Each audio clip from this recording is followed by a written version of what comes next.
Magandang hapon pong muli sa ating lahat na nandito ngayon.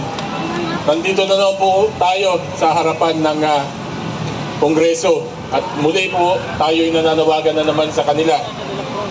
Kamakailan lamang po, nabasa natin sa social media, narinig natin sa radyo, napanood natin sa TV, yung pong ruling ng ating kataas-taasang hukuman o yung Supreme Court na ipinababalik yung almost 80 billion pesos na kinuha po nila dun sa PhilHealth Fund. Ano po ba yung PhilHealth Fund?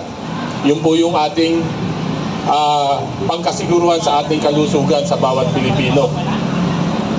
At ngayon po, iniuutos ng Korte Suprema sa ating pamalahan, sa administrasyong ito, na isuli yung 80 billion na PhilHealth funds. Ano pong sinasabi nitong mga nandito sa Kongreso, sa both houses of Congress, sa Senado at saka dito? Matagal na raw, na-advance pa daw nila yon. Tanong ko po, saan nila kinuha? At yun din po tinatanong sa kanila nung mga media, saan nyo kinuha? Sa pera ng bayan! Pera ng bayan na ngayon po ay yung budget din natin. Sa madaling salita, ginigisa tayo sa sarili nating mantika. Tama! Budol. Mambubudol! Tingnan nyo po kung gaano na kalala at gaano na po kawalang hiya yung mga mambabatas natin. Harap-harapan po tayong tinatarantado. Pera po yan ng taong bayan. Sasabihin nyo meron na naibalik na. Paano naibalik? Kinuha nyo rin dun sa pondo ng taong bayan. Ano yun? Panluloko! Panlilinlang! Kaya po tayo, wag po tayong mapapagod. Kailangan po natin silang kalampagin araw-araw kung hanggat maaari. Hindi po dapat tayo panghinaan ng loob. Gaya po nung sinabi ni Ma'am Penny kanina, wag po tayong matatakot. Hindi po natin, ulitin ko po ito, sinabi ko po nung unang pagkakataon na nandito tayo, hindi po natin kinakalaban ang gobyerno. Hindi po natin kinakalaban ang gobyerno. Ang hindi po natin gusto ay yung nagpapalakad at yung pamamalakad sa gobyerno. Yung po ang inaayawan natin. At yung po ang tinitindigan natin. Itong mga kabataan na nandito ngayon, yan, yung mga nandyan sa harap kayo, alam nyo ba, sa edad nyo na yan, meron na kayong utang na 150,000. Tama! O, di ba natatawa kayo? Tama! Ngayon pa lang, sinasabi ko sa inyo, 115 million Pilipinos, bawat isa sa atin. Makinig kayo mga kabataan. Meron na kayo, ngayon pa lang, meron na kayong utang na 150 million plus sa gobyerno. Ito, inutang nila, ninakaw nila, pero tayo nagbabayad. Paglaki nyo, pag nag-asawa kayo at nagkapamilya kayo, yung mga anak ninyo, magbabayad pa rin ng utang na yan. Yung mga ninakaw nila, yung ipinagmamalaki nila sa social media, yung luho, pinakikita ng mga anak nila, yung mga Rolex nila, yung mga sasakyan nila, yung mga biyahe nila abroad, yung mga kanilang bills na binabayaran na mahigit 100,000. O ngayon, recently, yung isang entertainer, 250,000 to 300,000 a night. Sino nagbayad? Sino nagbabayad? Si Rapi Tulfo mula sa Kaban ng Bayan! Si Ardaw at saka si F. Sino po ba yun? Rapi Tulfo! Tapos sasabihin okay na raw yung kesa daw ng lalaki. Anong klaseng mentalidad meron ang mga politiko natin ngayon? Utak hipon! Nakakaawa na po tayo. Nakakaawa na tayo. Lalong-lalo na yung ating mga kabataan. Kami po tumatayo dito. Kasama ko yung mga kasamahan natin na galing sa AFP at sa PNP. Kami po tumatayong mga retirado rito. Tapos na po dapat kami sa serbisyo sa bayan. Kaya po kami nagretiro. Dapat nagpapahinga na kami. Pero bakit nandito kami? Ito po lagi yung inuulit ko. Ayaw ko pong dumating yung pagkakataon at yung panahon na yung mga anak, yung anak ko, yung mga anak ko, yung mga magiging anak nila na magiging apo ko, at yung kaapu-apuhan ko maghihirap at magdudusa dahil sa ginawa nilang pandarambong sa atin. Mahirap po yung pagdating ng araw.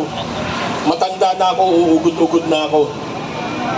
Tatanungin ako nung apo ko, Lolo, anong nagawa mo sa bayan natin? Bakit ganito yung sitwasyon namin? Di ba pulis ka? Di ba mga sundalo kayo? Anong ginawa nyo? Di ba kayo yung bantay ng taong bayan? Anong ginawa ninyo? Bakit kami ganito ngayon? Yung po ang laging bumagabag sa aking isip. Kaya po ito yung nagpapalakas ng loob ko na tumayo dito at magsalita palagi. Dahil hindi po ako makakapayag na yung mga anak ko at mga apo ko at kaapu-apuhan ko magbabayad ng ginawa nilang pandarambong sa bayan. Hindi po katanggap-tanggap yun. Isa pa, ang ayaw magpates ng buhok, may tinatagong bulok. Yes! BBM Bangag!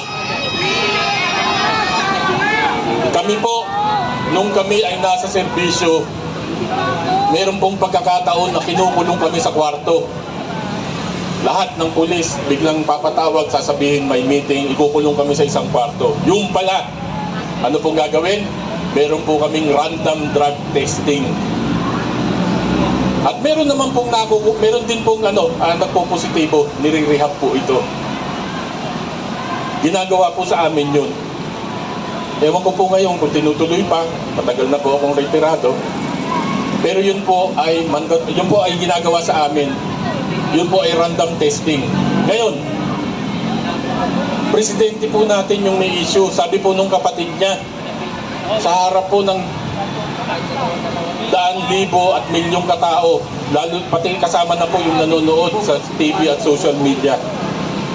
Sabi po nung kapatid niya, gumagamit siya ng ipinagbabawal na gamot. Ano po sagot niya? Hindi ko kapatid yan. Puro po deflection, puro alibay, puro palusot. Paano nyo po madidebank yung mga akusasyon sa kanya na yun? Simple lang naman, di ba? An independent, transparent, hair follicle drug test. Yun lang po ang tanging sagot. Kapag kayan po nagawa niya, makikita po natin kung totoo yung sinasabi ng kapatid niya. At sa atin po mga nasa serbisyo pa, yung mga kapatid ko nasa serbisyo, susunod ba kayo? Kung alam nyong may integrity issue yung commander nyo, pag-isipan nyong maigi, mga kasama ko sa kapulisan, pag-isipan nyong maigi. Dahil ako, nung nasa serbisyo, kapag ka nabalitaan ko, may bumulong lang sa akin nung ako po'y nag-chief of police sa Camarines Sur noon sa Bicol. May nagbulong po sa akin na yung isa o dalawa sa pulis ko ay gumagamit ng pinagbabawal na droga. Dali po akong nagpakandak ng drug testing. Kasama ko. Ako mismo nanguna. Bakit? Yung sinasabi po natin, leadership by example. Yes! Pakita mo na ikaw, hindi ka adik. Bangag na walang bayak na presidente. Yan lang po ang solusyon para po ma-debunk yung akusasyon sa kanya ng kanyang kapatid. Nalulungkot po ako dahil hindi ko po maintindihan sa mga commander natin ngayon. Bayad! Sila! Hindi ko po maintindihan. Meron po kayong pagkakataon, yung tinatawag po namin sa serbisyo, yung pong bull session, may commander's time. Pwede nyo pong tanungin yan direkta. Sir, totoo ba yun? Eh bakit ayaw magpa-hair follicle drug test? Yun lang naman yung tanong natin eh. Totoo ba o hindi? Adik ka ba talaga o hindi? Adik! Kung hindi ka adik, patunayan mo. Independent, transparent, hair follicle drug test. At yan po, kung magagawa niya, ako po mismo, at nakita natin na hindi, na siya po ay malinis. Ang kondisyon natin is, ulitin ko po, independent, meaning to say, hindi po government, third party, transparent, meaning to say, kung pwede pong gawin ng live, si Congressman Pulong Duterte nga po, nag-live nung kinunan ng buhok, nagpa-drug test eh. Napakadali lang naman po eh. At kapag po napatunayan na malinis siya, hindi siya adik, ay ako po mismo, hihingi ng pasensya. Luluhod po ako doon sa Mindiola. Luluhod ako sa kanya, hihingi ako ng tawad sa kanya. At hindi na ako magsasalita ulit. Ganun lang po kasimple para i-debunk yung mga akusasyon sa kanya. At sa kahuli-hulihan, ito pong mga kongresista natin na nandito ngayon. Sila ang salot! Kayo po ang nangangalaga ng pondo ng bayan.